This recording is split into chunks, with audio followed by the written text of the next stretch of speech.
My fiancée canceled our wedding for the third time. I need time to think, she said. I told her to take all she needed. Then I took back the ring, exposed her affair, and disappeared. Hey everyone! Before we jump into today's video, I need your help. We've noticed the channel is losing some traction, and subscribing is one of the best ways you can support us. It's quick, free, and it helps us keep bringing you awesome content. Your support means the world. Let's keep this channel growing together. Thanks so much.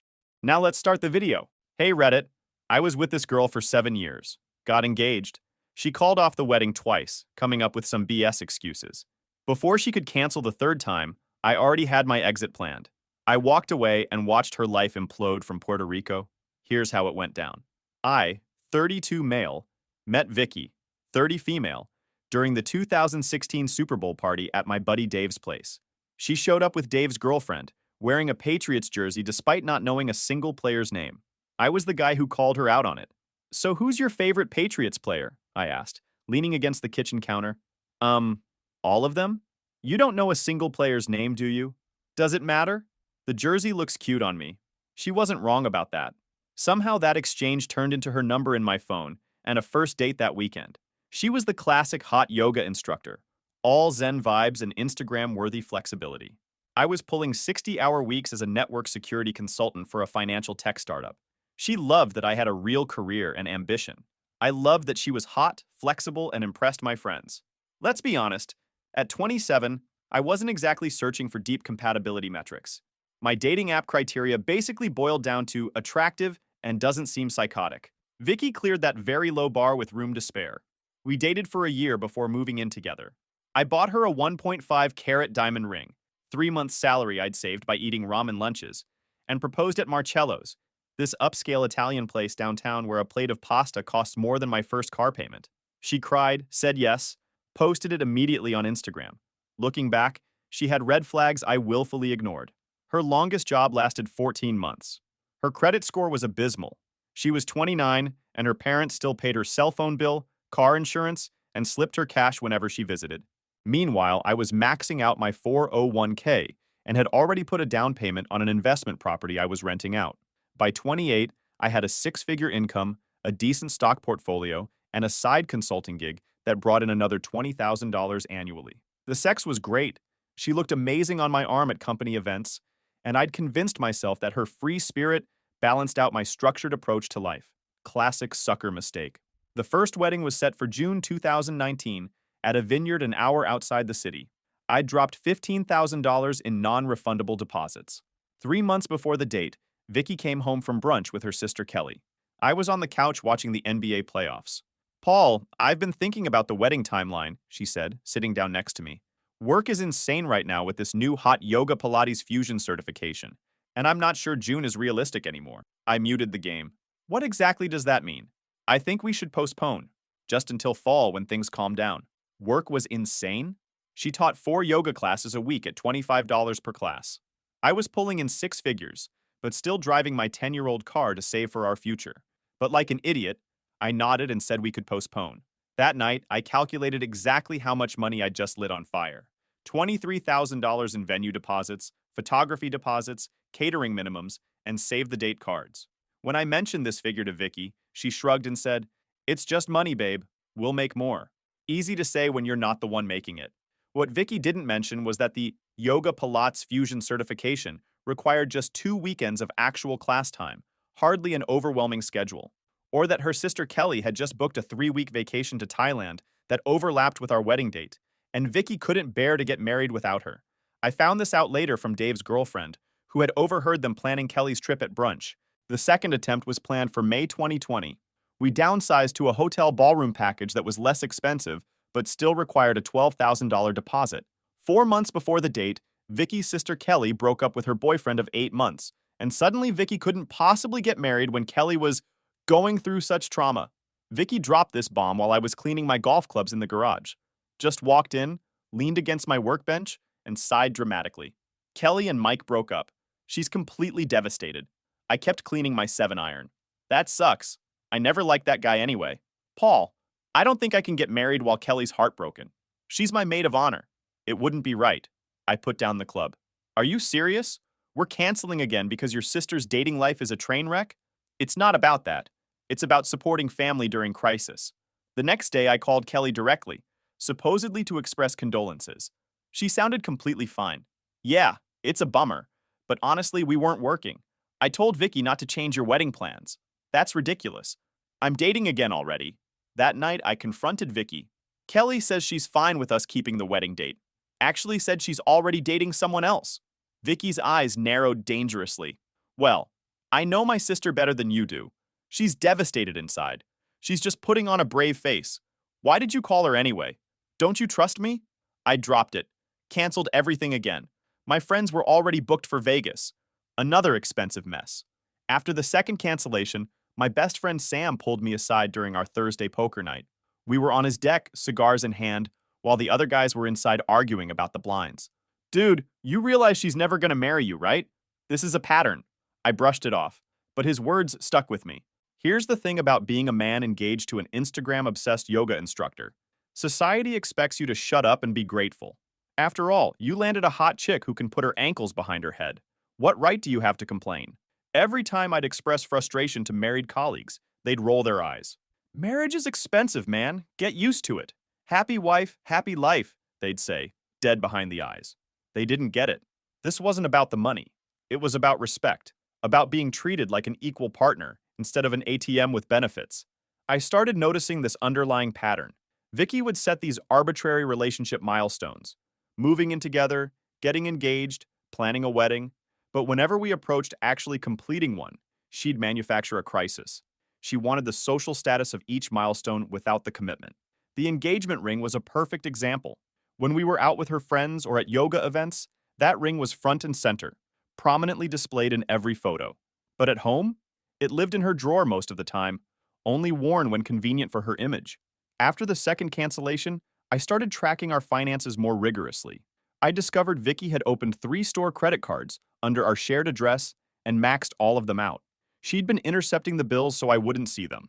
When confronted, she insisted they were pre-wedding necessities and that I was being controlling by questioning her spending. I also found she'd been borrowing from our wedding fund for various emergencies, like a last-minute weekend trip to Miami with her yoga friends that she hadn't bothered to tell me about until she was at the airport. I was done being the sucker bankrolling her Instagram lifestyle while she kept moving the commitment goalposts. Time for a change in strategy. Fast forward to May 2022. Wedding attempt number 3 was scheduled for early June at a beachside resort 2 hours away. Smaller guest list, but still a $30,000 affair when all was said and done. I'd insisted on wedding insurance this time. Fool me twice and all that. Few weeks before Vicky's ultimate cancellation, I started noticing odd patterns. Her advanced yoga teacher training sessions on Thursday evenings and Saturday mornings never seemed to result in any new techniques or knowledge. She'd become protective of her phone, angling the screen away, taking calls in the bathroom. Sex had become less frequent. Then came the text from Ellie, one of Vicky's friends from her hot yoga certification course. We'd met maybe 3 times at group gatherings. Paul, can we meet? It's important. Just us. We met at the Starbucks near my office building. Ellie looked nervous as hell, kept checking the door like Vicky might burst in wielding a yoga mat as a weapon. I don't know how to say this, but Vicky's been seeing someone. A guy named Jordan from Equinox downtown. It's been going on for at least 4 months. My stomach dropped, but some part of me wasn't even surprised. How do you know? She thinks I'm covering for her. When she says she's at advanced teacher training on Thursdays, she's with him. I've seen them together twice at that wine bar on 7th. I wouldn't normally get involved, but you seem like a decent guy. And I found out something else. What? He's married, 2 kids. His wife thinks he's working late when he's with Vicky. I thanked Ellie, told her I'd handle it, went back to my office, closed the door, and stared at my computer screen for an hour. I'm not proud of what I did next, but I'd funded 3 almost weddings and 5 years of her half-assed career attempts. 3 years earlier, I'd helped Vicky set up a Gmail account for her future wellness coaching business that never materialized beyond a logo she paid someone $400 to design. On a hunch, I tried her standard password, her cat's name, Zoe, plus her birth year. Bingo. After some digging, I found it. Hundreds of texts backed up from her phone. Conversations with JFit that made it crystal clear what was happening. Can't wait to see you tomorrow. V will think I'm at a client meeting, LOL. Miss your body. Thursday can't come fast enough. There were selfies of them together at a hotel bar. explicit messages that made me sick to my stomach, hotel receipts for afternoon yoga workshops, planning for meetups while I was on business trips to Chicago and Boston, the whole affair playbook, executed with the most basic lack of creativity imaginable. The stupidest part? She'd actually saved their sexting history to her Google Drive, including explicit photos that I definitely didn't need to see. This woman who could barely remember to charge her phone had meticulously created a digital scrapbook of her affair. If you're going to cheat, at least have the technical savvy to cover your tracks. I downloaded everything, maintaining the metadata and timestamps, created a neat little digital folder of evidence, backed it up to my secure cloud storage. Then I started digging on Jordan. LinkedIn showed Jordan Michaels, personal trainer at Equinox Downtown, former supplement sales rep, associate's degree in exercise science from the community college. Facebook revealed Jordan Michaels, married to Emily Michaels, née Taylor, elementary school teacher. 2 kids, ages 6 and 4, living in a nice suburban development 30 minutes from the city. Their whole life documented on social media, family vacations to Disney, backyard barbecues, school plays. I found Emily's email through the school's parent-teacher contact directory. Simple as that. Jordan's social media was a joke. This guy was posting family man content with his wife and kids on weekends, motivational fitness garbage during weekdays, and secretly messaging my fiancée about how he was going to leave his family for her. Honestly, they deserved each other. But his wife and kids didn't deserve the collateral damage. Here's the thing about Vicky that most people missed. She was deeply predictable. She operated on patterns. The same excuses, the same manipulative tactics, the same cycle of enthusiasm and abandonment, with everything from jobs to hobbies to relationships. I knew she was going to cancel wedding number 3. The signs were all there. Suddenly questioning the venue choice, bringing up minor disagreements from years ago, picking fights about the honeymoon destination we'd already booked. The Jordan affair just confirmed what I already suspected. That Friday, I confirmed plans with my buddies Sam and Carlos for a 2-week trip to Puerto Rico. We'd been talking about a guy's trip for ages, and I'd found dirt-cheap flights through Sam's cousin who worked for the airline. Sam had family in San Juan. His grandparents had a beach house they rarely used, and his cousins knew every non-touristy spot worth visiting. I transferred another $10,000 to my escape fund account and made sure my passport was current. The escape fund hadn't started as an escape fund. After the first canceled wedding, I'd opened a separate account at a different bank as a precaution. Just a small emergency fund in case Vicky's spending habits ever put our primary accounts at risk. After the second cancellation, it became a more deliberate backup plan. I'd been making monthly transfers labeled as investment portfolio that Vicky never questioned because financial matters bored her. In 3 years, it had grown to nearly $40,000. Not enough to retire on, but certainly enough to disappear for a while if needed. I'd also started quietly moving my important documents to a small fireproof safe at my office: passport, birth certificate, car title, investment records. Not because I was planning to leave yet, but because I'd noticed Vicky's tendency to misplace things when she was upset with me. That Saturday, Vicky suggested we go to Marcello's, where I'd proposed. The symmetry wasn't lost on me. I already knew exactly what was coming. The restaurant was packed, but we got our table by the window. Vicky ordered her usual fettuccine. She pushed her pasta around the plate, looking up with those practiced puppy dog eyes. Paul, sweetie, about the wedding. I've been thinking a lot. Oh, I need more time. It's not that I don't want to marry you, but I'm not sure I'm in the right headspace right now. Standard Vicky script, word for word what I'd expected. I fought back a laugh.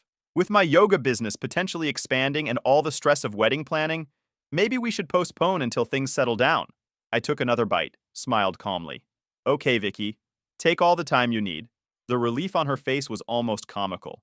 She immediately launched into her rehearsed speech about working on herself and making sure we're really ready, and how this was the mature decision. I nodded along. What she didn't know, I'd already packed a suitcase hidden in my car trunk. The Puerto Rico tickets were purchased. My financial accounts were separated. My workplace knew I'd be working remotely for a while. Vicky spent the entire drive home texting someone, presumably Jordan, with a small smile playing at her lips.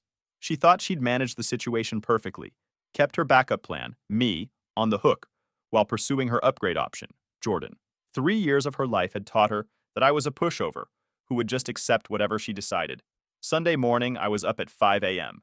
Vicky was still asleep, dead to the world after taking an Ambien. I'd already packed my essentials in stages over the previous week: passport, laptop, external hard drives. Important documents. The note I left was brief, written on the custom stationery she'd ordered for our wedding thank you cards. Vicky, you need more time? You've got it. Forever. I'm done. Wedding's off for good. So are we. I'll get the rest of my stuff later. Paul. I left it on her pillow, took my keys off the shared hook by the door, and walked out of our apartment.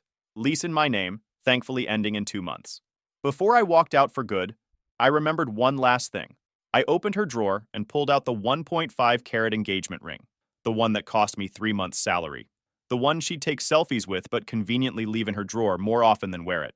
I wasn't about to leave a $12,000 ring behind for her to pawn for a new yoga certification or whatever bullshit she'd pivot to next. First stop was the bank to wire most of my main account to the escape fund, leaving just enough to cover the remaining rent and utilities.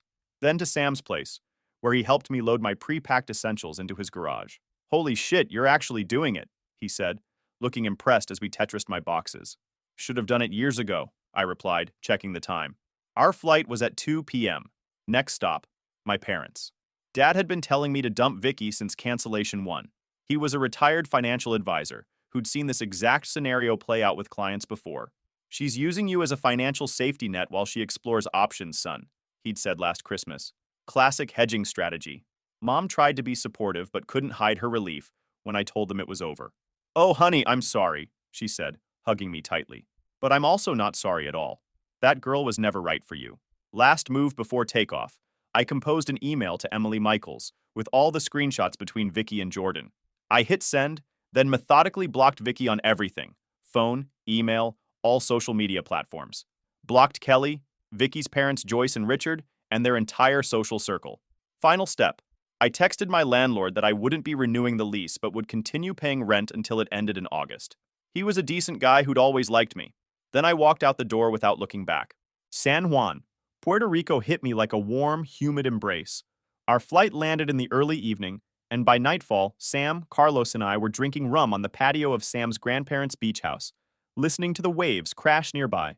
The house wasn't fancy, but it had a killer location in Ocean Park, just steps from the beach. Sam's grandfather had bequeathed Sam a key and instructions to use it whenever, just don't burn it down. Carlos had already lined up our entire first week, deep sea fishing with one of Sam's cousins who had a boat, ATVing in the mountains, a day trip to Culebra for the famous flamenco beach. Sam was in charge of food and nightlife, cooked Puerto Rican food that put restaurants to shame. For the first time in years, I felt the tension drain from my shoulders. No Vicky drama, no wedding planning spreadsheets, no walking on eggshells around her perpetual career crises. Just sun, sand, and a cold drink with actual friends who had my back. 5 days in, I was sitting on the beach when Sam wandered over, phone in hand. Dude, he said, scrolling through messages. Vicky's having a complete meltdown. I leaned back in my chair. Tell me. Apparently, she woke up late Sunday, found my note, and initially thought I was just throwing a tantrum. She figured I'd gone to a hotel to sulk and would come crawling back when I calmed down. When she couldn't reach me after a day, she started harassing our mutual friends. Then, the nuclear bomb hit. Jordan's wife, Emily, had confronted him with the evidence I'd sent. According to Sam's girlfriend, who heard it from Kelly's roommate, there had been a spectacular showdown at Jordan and Emily's house. Jordan immediately threw Vicky under the bus, claimed she was obsessed with him, that she'd pursued him relentlessly, and that he'd been trying to break it off. Emily had kicked him out anyway. Jordan then blocked Vicky on everything. When Vicky showed up at the Equinox where he worked, he had security escort her out of the building. Vicky's fairy tale came crashing down in 48 hours flat. No fiancé, no boyfriend, no backup plan. Sam showed me her increasingly desperate text messages to him. Where is Paul? This isn't funny anymore. Tell him to answer his phone right now. We need to talk. He took my engagement ring. That's mine. He stole my ring. Sam, Carlos, and I were laughing so hard we nearly fell off our deck chairs. The sheer entitlement was mind-blowing. She genuinely couldn't comprehend that her actions had consequences. Ellie kept me updated through Sam. I didn't want direct contact with anyone from that world. Vicky had been banking on me taking her back, again, while keeping Jordan as her side piece until he left his wife. When both options evaporated simultaneously, she spiraled. She showed up at Jordan's gym screaming about how he'd promised to leave his wife, Sam read from Ellie's message. Security had to escort her out. Then she went to your office and tried to convince your admin you were having a mental breakdown and needed her help. My boss had texted, your ex showed up. Told her you're on extended leave. She seems unstable. Everything okay? I thanked him, confirmed I was fine, and asked security not to let her in if she returned. I blocked Ellie too after thanking her through Sam. Clean break, no loose ends. Here's what Sam didn't tell me until weeks later. Vicky had tried to access my laptop at home, password protected, thankfully, attempted to transfer money from our old joint account, which I'd already emptied except for rent money, and even tried to cancel my credit cards by claiming they were stolen. The credit card company called me to confirm, and I promptly removed her as an authorized user on all accounts. She'd also shown up at my parents' house twice, once at midnight. My dad had simply closed the door in her face. The second time, she'd brought her mother Joyce as reinforcement. Mom had invited them in for coffee, listened to their demands to know my whereabouts, and calmly replied, "He's a grown man who doesn't want contact with you. I suggest you respect that." Then showed them out. 2 weeks in Puerto Rico turned into a month. I extended my stay, found a co-working space in San Juan with decent Wi-Fi, and convinced my boss to let me work remotely indefinitely. My productivity was actually up without Vicky's constant drama. I moved from Sam's grandparents' place to a small apartment in Rincon, a laid-back surf town on the West Coast. Learned to surf. Got a decent tan. Started running on the beach every morning. Slept better than I had in years. According to Sam, the Vicky situation had evolved. She'd been crashing at Kelly's one-bedroom apartment since I hadn't renewed our lease. The sisters were at each other's throats within days. Vicky had expected sympathy and support. Kelly expected gratitude and rent money. Kelly caught her trying to use her credit card to buy a plane ticket to Puerto Rico, Sam reported after a call with his girlfriend. They had a screaming match that the neighbors called the cops on. Vicky's mother, Joyce, started a campaign to bring Paul back, calling my parents multiple times. "She's struggling financially," Joyce told my mom. "She can't afford rent on her own. Paul has responsibilities here." My mom, usually the diplomatic one, finally snapped, "Vicky is 29 years old, Joyce. Maybe it's time she supported herself instead of relying on my son or you. The lease is paid through August. After that, her housing is her problem." Joyce apparently hung up on her. The crowning absurdity came when Vicky consulted some strip mall lawyer who sent a laughable letter to my parents' house, the only address she had for me, demanding emotional distress compensation, half the value of my car, and spousal support, despite us never having been married. I forwarded it to my cousin Rachel, a no-nonsense corporate attorney in New York, who sent back a response that basically translated to "F around and find out." Rachel outlined my documentation of the 3 canceled weddings, with dates and lost deposits, Vicky's work history, or lack thereof, and her infidelity evidence. She reminded Vicky's lawyer that unmarried partners have no financial obligations to each other beyond shared property, of which we had none in both our names, and that further harassment would result in a restraining order. We never heard from the lawyer again. Vicky's final move was a social media smear campaign, posting vague accusations about betrayal and emotional abandonment, and how men can't handle strong women. A few acquaintances who only heard her side messaged me with concern. "Dude, you okay? Heard what happened with Vicky." I sent them a detailed timeline of the 3 canceled weddings and screenshots of the affair evidence. Radio silence after that. Through Sam's girlfriend, I heard that Vicky's yoga studio had let her go after she had a meltdown during a class, bursting into tears while attempting to demonstrate downward dog.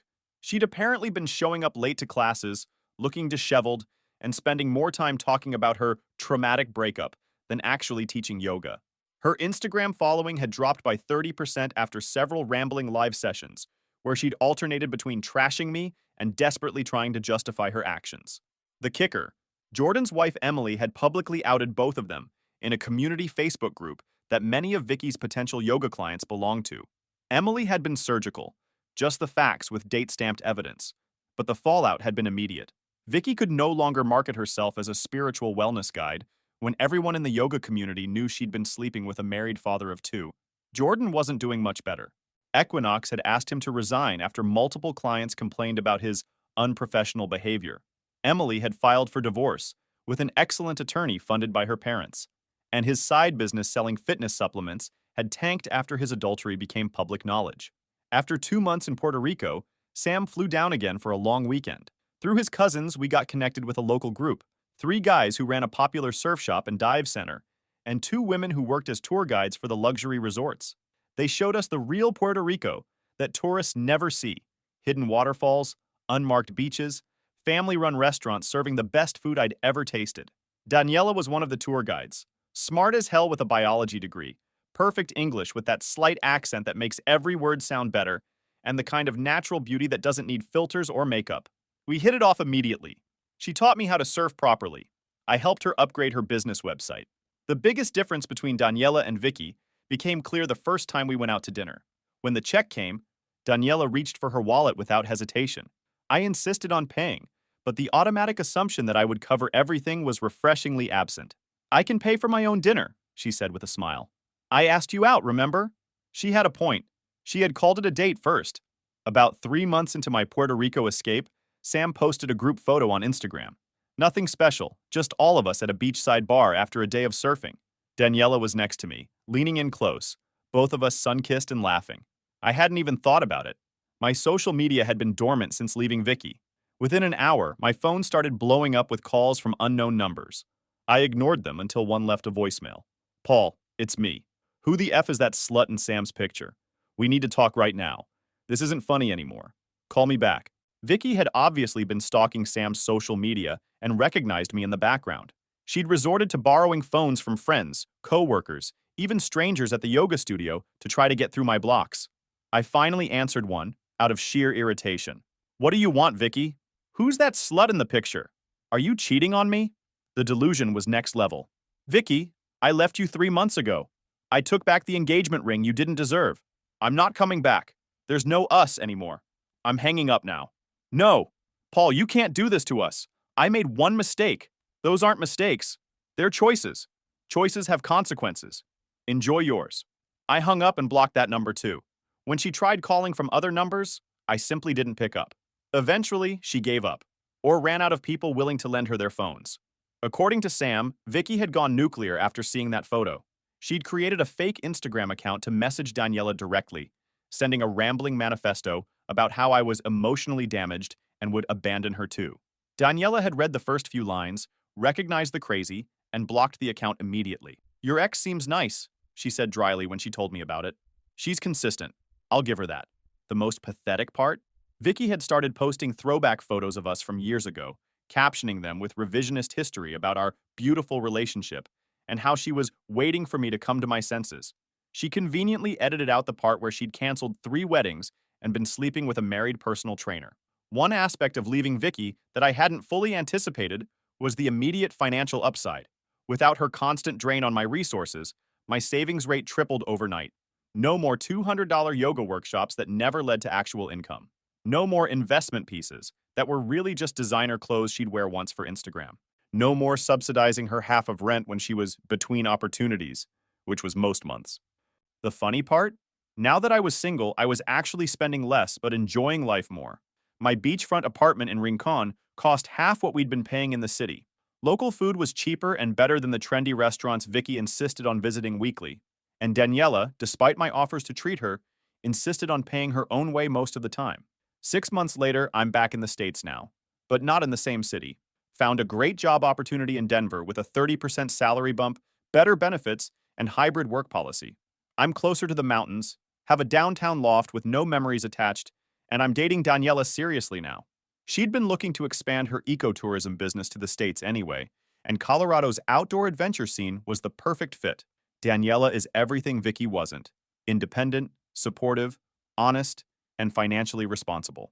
She doesn't expect me to bankroll her life or solve her problems. She doesn't create unnecessary drama just to test my loyalty. The relationship feels like a partnership, not a hostage situation where my wallet is being held for ransom. Sam visited last month. We hiked a 14er, drank local craft beers, and he finally told me something he'd been holding back. Jordan's wife filed for divorce. Turns out Vicky wasn't his first affair. And Vicky? Working at Lululemon. Still living with Kelly. Still telling anyone who'll listen that you're the villain who abandoned her. I just laughed. My only regret is that I wasted 5 years on someone who never intended to commit. But the view from this side of the decision? Crystal clear. Sam also filled me in on the financial fallout for Jordan.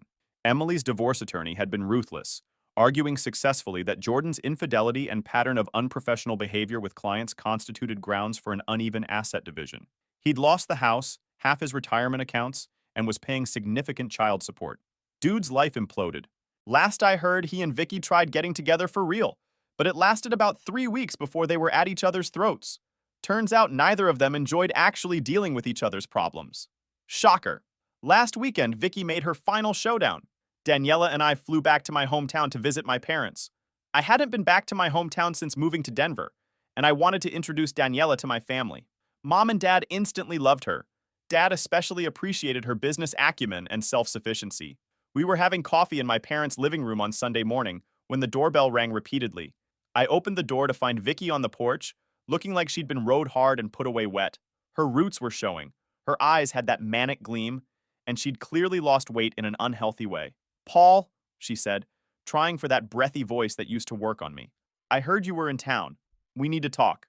I stayed in the doorway, blocking her entry. "There's nothing to talk about, Vicky.